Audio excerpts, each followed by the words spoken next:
After my baby died, I couldn't breathe. My husband said, "You need to get over it." My mother called me dramatic. My father said, "Be grateful you can try again." I left them all. 6 years later, I published a book. A story about a woman who survived everyone. My dedication read, "To the child I lost, and the family who lost me too." After my baby died, I couldn't breathe. The days after blurred together. I didn't eat, didn't sleep.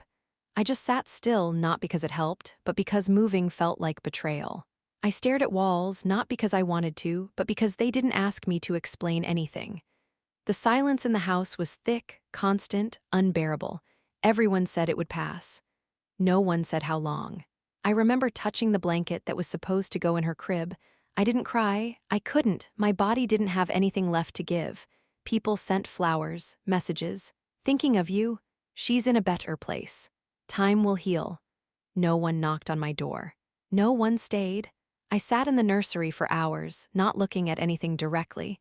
I just needed to be near what was supposed to be. The bottle warmer blinked on the counter.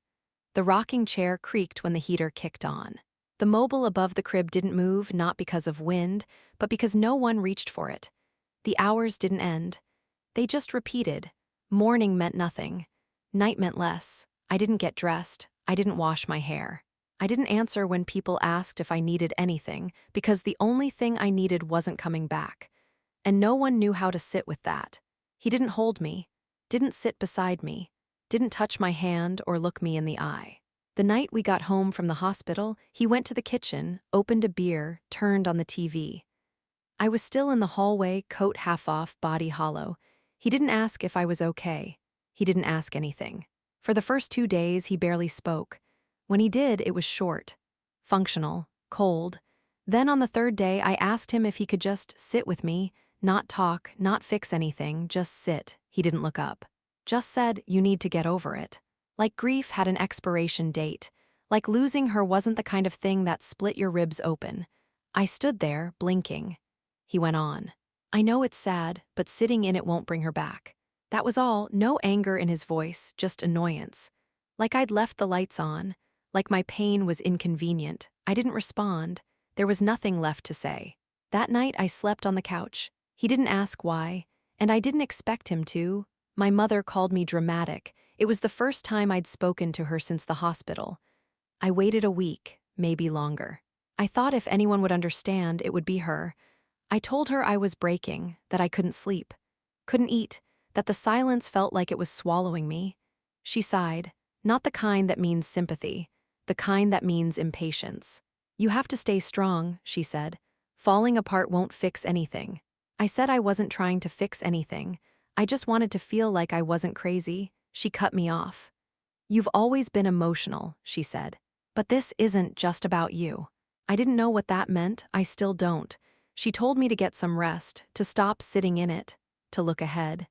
"You'll be okay," she said. "But you have to pull yourself together."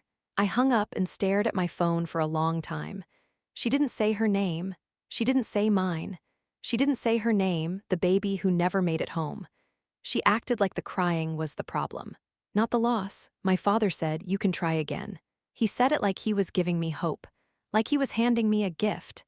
We were in his garage. He was reorganizing tools while I stood there, swallowing grief that wouldn't stay down. "I'm not ready to talk about it," I said. He nodded once, then kept moving wrenches into their drawers like nothing about my life had cracked open. When he finally spoke, it was with that calm, steady voice he always used when things made him uncomfortable. "You're still young," he said. "You can try again, you'll get it right next time." Right, like she was a failed attempt, a misstep. I stared at him, he didn't look back. "Life doesn't always go how we plan," he added, wiping grease off his hands. "That's just how it is." He never asked how I was sleeping, or if I was eating, or if I wanted to be alone. Just said I had time, like time fixed everything. I left before he could say anything else. Because I couldn't take one more sentence that treated my child like a mistake. I waited for someone to help me breathe again, for a message, a knock, a voice that didn't sound afraid of my pain. I waited for someone, anyone, to sit down and say, "I'm here." But no one did, not him, not my mother, not my father, not the few friends who used to text me every morning. They all went quiet or awkward or busy. People don't know what to do with a woman who won't pretend she's okay, so they vanish. I answered calls when I could, but every conversation was the same. Too short, too polite, too quick to change the subject. You're strong. She's in heaven now. At least you know you can get pregnant. None of it helped, most of it hurt. I started to wonder if grief made me invisible or just inconvenient. I wasn't asking for someone to fix it. I was just hoping someone would sit in the wreckage with me for a minute. But all I got was distance. And the sound of my own breath, thin, shaky, and still somehow the only thing keeping me here. I packed a bag no one noticed. Not a suitcase, just a small canvas duffel. A few shirts, a pair of jeans, my toothbrush. The essentials not because I was running away, but because I finally knew I wouldn't be missed. I didn't leave a note. Didn't slam a door. Didn't announce anything. He was in the living room, watching something loud and pointless. My parents hadn't called in days. No one had checked in. No one had asked how I was managing with the silence. So I folded my grief, zipped it up, and left. I walked out the door like I was going to the store. No tears, no hesitation. The hallway smelled like someone else's dinner. The sky was gray. My keys didn't jingle when I dropped them in the mailbox slot. I don't remember the ride, just the feeling of not going back. No one called that night, or the next day, or the next week. It confirmed what I already knew. They'd moved on, so I did too. I moved into a room with one window. It was small, bare walls, thin carpet. A twin bed with a metal frame that creaked when I sat down. The window faced an alley, nothing beautiful, just a slice of sky and the occasional echo of footsteps I didn't have to respond to. There was a desk, a chair, a lamp with a bulb that buzzed. It was enough. I didn't decorate, didn't hang anything. Just unpacked the few things I brought and folded them into drawers that smelled like dust and old wood. No one knew where I was. No one asked. The silence followed me, but it felt different here.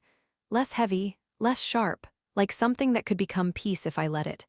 Every morning, light crept through the window and touched the edge of the bed. It didn't heal me, but it reminded me I was still here. And that, somehow, was enough to keep going. I wrote to survive, not in a journal, not with dates and bullet points. I didn't care about documenting the pain. I wrote stories. Fiction. Characters that bled in ways I couldn't say out loud. I wrote when I couldn't cry. Wrote when my throat locked up and the grief pressed against my ribs like a weight. Late at night, I sat at the desk by the window, fingers on the keyboard, making up lives for women who had lost something, a child, a home, a version of themselves. They didn't always get happy endings, but they survived. I wasn't trying to be clever. I wasn't trying to write a book. I just needed a place to put what no one wanted to hear. The stories were messy, sharp, too quiet in some places and too loud in others. But they kept me breathing. I couldn't say the words out loud, so I gave them to women who didn't exist. And somehow, they carried it better than anyone else ever had. At first, it was just for me. The pages never left the drawer. I didn't back them up, didn't edit, just wrote and saved and kept going. It became a ritual after work. After the world had quieted down. After the ache in my chest settled into something dull enough to manage, I'd open the file, breathe in, type until the room went dark. Some nights I didn't even reread what I wrote. I just needed it out of me, the grief, the anger, the weight of everything left unsaid. I filled page after page with her, the woman I'd created. She wasn't me, but she carried my sorrow like a second skin. The story never had a plan. It didn't move toward anything. It just lived, grew, piled up quietly. She kept breathing when I didn't want to. She kept moving through a world that never listened to her. And I let her. Because as long as she was writing herself forward, maybe I could too. I changed her name, but not her pain. I gave her a different job, a different city, a different past. But I didn't soften her grief. I didn't make her more likable. I didn't clean up the mess. She lost a child, just like I did. And no one came for her, just like no one came for me. I didn't give her some grand redemption arc. She didn't find love again. She didn't get a big family hug at the end. She got solitude. She got survival. She got a voice when I didn't have one. She said the things I never could. I'm still angry. I'm still broken. I'm still here. She didn't forgive the people who failed her. I didn't either. The story wasn't neat. It wasn't polite, but it was honest. And every night I wrote her one more step forward, I realized I was moving too, not quickly, not gracefully. But forward, I wrote while they celebrated holidays without me. Thanksgiving, Christmas, my birthday, hers. Each one passed quietly, like a train I no longer waited for. I didn't check my phone, I didn't refresh inboxes. I stopped expecting anything. They posted photos, group shots, decorations, desserts in glass dishes I used to wash. He was never in the pictures, but I knew he was there. No one reached out, not even a line. Not even a mistake text they could pretend was meant for someone else. So I wrote. While they gathered, I typed. While they passed plates and smiled over small talk, I built chapters, dialogue, distance. The story became my calendar. My seasons, my routine. They moved on without me, laughed without me, lived without me, and I let them. Because every time I opened that document, I felt one more inch of the old life fall away. I found a publisher by accident. I wasn't pitching, I wasn't networking, I was just trying to stay sane. A friend, someone I barely knew through a writing group, asked to read something. I sent a few pages. She asked for more. Then she passed it along to someone she knew. An editor, quiet, curious. I didn't expect anything. Weeks passed, then an email. We read the manuscript, we'd like to talk. I stared at the screen for a long time. I hadn't even thought of it as a manuscript. It was just the thing that kept me breathing. They said it was raw, unflinching. They asked if I'd be willing to work with them. I said yes. Calmly, without hope, without fear, just yes. Because somehow the thing I wrote to survive was about to become the thing that pulled me forward. The call came on a Monday, mid-morning, gray light through the window, my coffee already cold. The voice on the other end was warm, direct. "We want to publish your story." I didn't say anything at first, just listened. Let the words sink in, not because I doubted them, but because I needed a second to breathe. To feel what it meant to be heard, finally, without interruption. They talked about timelines, covers, edits. I nodded, whispered okay when I needed to, took notes I didn't read again. When the call ended, I sat back in the chair I'd written that entire book from. Same desk, same lamp, same room with the one window. And for the first time since she left me, I felt something crack open. Not grief, not joy, just space. I didn't tell anyone, no post, no group text, no big news moment. I kept it mine. Not because I was afraid, not because I didn't think it was real, but because I'd learned some joy doesn't survive outside hands. I didn't want their applause or their questions or their last-minute support laced with guilt. I wanted to sit with it, let it settle, let it belong to me before the world tried to take a piece. So I worked on edits in silence, answered emails like I was just another writer, showed up, met deadlines, stayed invisible. I guarded it like a flame, because I knew, once it was out there, everything would shift. And for once, I wanted to hold something without having to share it with people who never showed up when it mattered. The cover arrived, so did the tears. It came in a padded envelope, no ceremony, just a name and an address that still didn't feel permanent. I opened it slowly, sat down before I touched the book. It was heavier than I expected. Matte finish. My title in clean, simple type, no frills. I ran my fingers over the lettering, over the space where my name sat. It didn't look like something I made. It looked like something I survived. I opened to the first page and felt it all rise, the hospital lights, the silence, the weight of her absence, the years that followed with no one beside me. I hadn't cried in a long time, not like that, not from pain. From recognition. This was proof that she existed, that I existed, that what I carried mattered even if no one else had the language for it. I held the book to my chest, alone in that quiet room, and let it break me open just enough. I didn't invite them to the launch. Not him, not my parents, not the people who told me to move on, to be strong, to try again. I didn't owe them the story they refused to hear. The bookstore was small, intimate. Rows of chairs filled with strangers who'd read the synopsis and showed up anyway. A few from my writing group. A few who knew what loss felt like and didn't flinch when they heard it out loud. When I stood at the podium, I didn't tremble. I didn't shrink. I read from chapter 3, the one where she breaks in the middle of a grocery store, then wipes her face in the freezer aisle and pretends it didn't happen. No one interrupted. No one looked away. When I finished, the room was still. Then someone clapped, then more. No one asked if I was okay now. No one offered shallow comfort. They just listened. And in that quiet, I felt something I hadn't felt in 6 years. Seen, they heard from someone else. A cousin messaged me on Instagram, one I hadn't spoken to in years. Saw the article in the paper. Congrats, didn't know you were writing. I didn't reply. The press release had run that week. A short piece, local feature. Headshot. Title.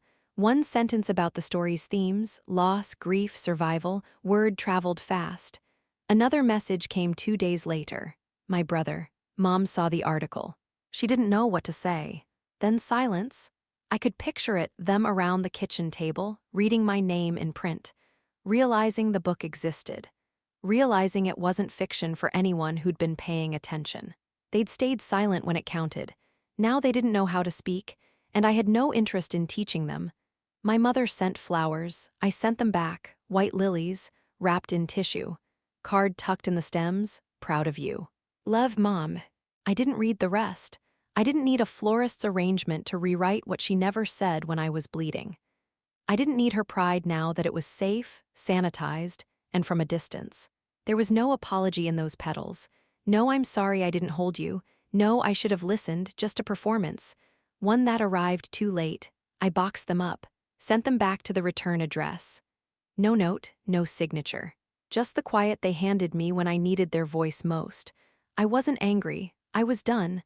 My father asked for a copy. He emailed. Said he wanted to understand. Said the family had been talking. That maybe they'd been too quick to move on. He didn't say her name, not once.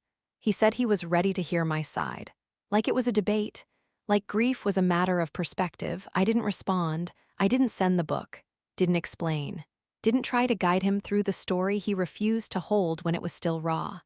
He wanted clarity now that it was bound and printed and reviewed by strangers. But I remembered his silence. His garage. His words, "You can try again." I left him with the same thing he left me. Nothing. Thank you for watching. Please do not forget to like, comment, share, and subscribe. I love you all.